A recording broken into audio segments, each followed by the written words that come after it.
Un autre élément que j'observe trop souvent, c'est des arbres plantés trop creux. Puis quand on creuse avec le godet, souvent on va trop creux. Là, on descend l'arbre dans le trou. Il faut qu'on vérifie, est-ce que la motte. C'est important que le collet racinaire, le root flare, il reste au même niveau du sol, même que si on a le choix au même niveau. Si on a le choix entre un petit peu plus bas ou un petit peu plus haut, c'est mieux de le mettre un petit peu plus haut. OK. Parce que toute la terre qu'on met et la motte, puis surtout quand on referme le trou, toute cette terre-là va avoir tendance à se placer dans les prochains mois, puis des fois la motte descend de quelques pouces.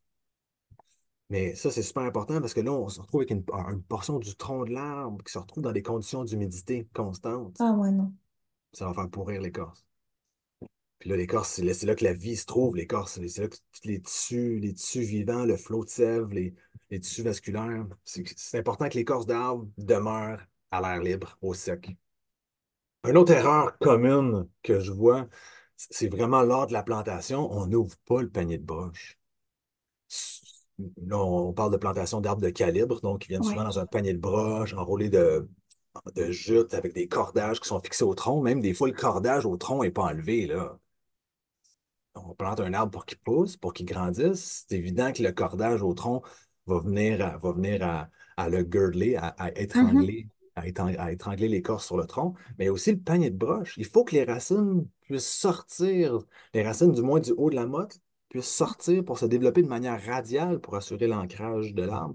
Donc, ça, c'est quelque chose qui est fait parce qu'on a peur pour l'entrepreneur qui plante, on a peur qu'en ouvrant le panier de broche, la motte se défasse et que l'arbre soit moins stable. À mon avis, c'est ça. Puis le feedback que j'ai eu des pépiniéristes, c'est pour ça que quand ils n'ouvrent pas le panier de broche, c'est ça. Dans la littérature, les hypothèses sont que en ouvrant le panier de broche, peut-être c'est-à-dire en laissant le panier de broche fermé, le taux de succès à la transplantation est peut-être un petit peu plus élevé. Par contre, à long terme, on s'entend tous sur faut ouvrir le panier de broche.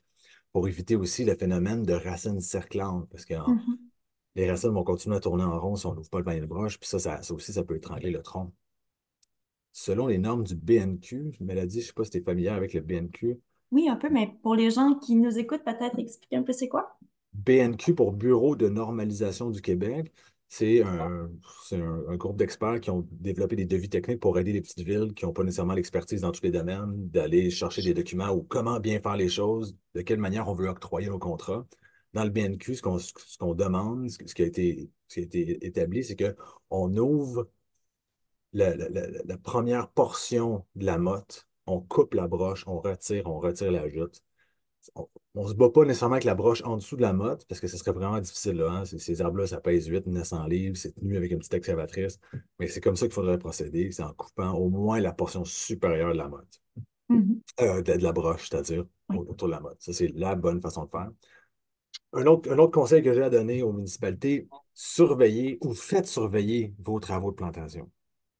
Dans le cadre ici, là, la fille sur la butte, elle travaille pas pour la même entreprise qui plante. Elle travaille pour un autre, un tierce parti qui est les yeux et les mains de la ville, comme si elle travaillait pour la ville.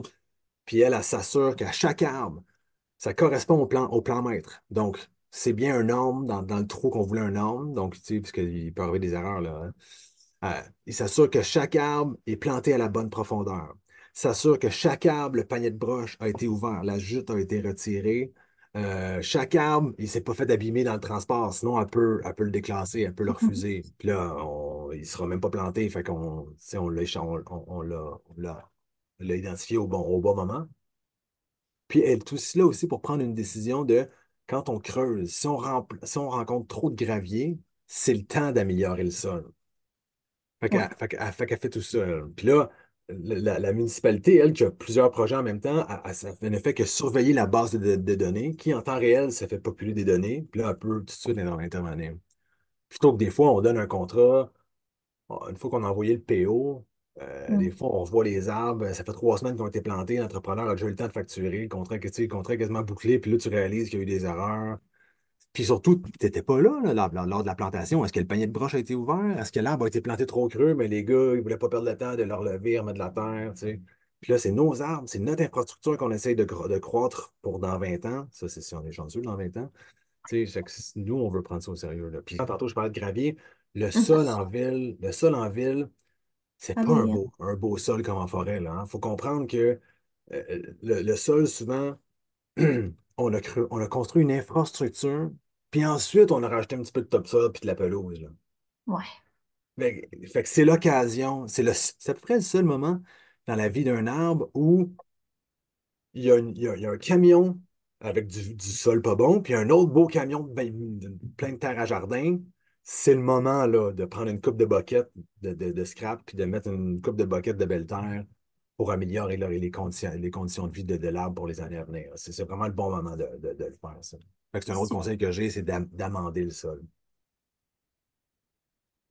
Puis en plus, c'est tellement bien reconnu aujourd'hui que le sol, le volume et la qualité du sol disponible limitent directement, il y a une relation linéaire entre le déploiement potentiel des arbres puis le volume de sol disponible.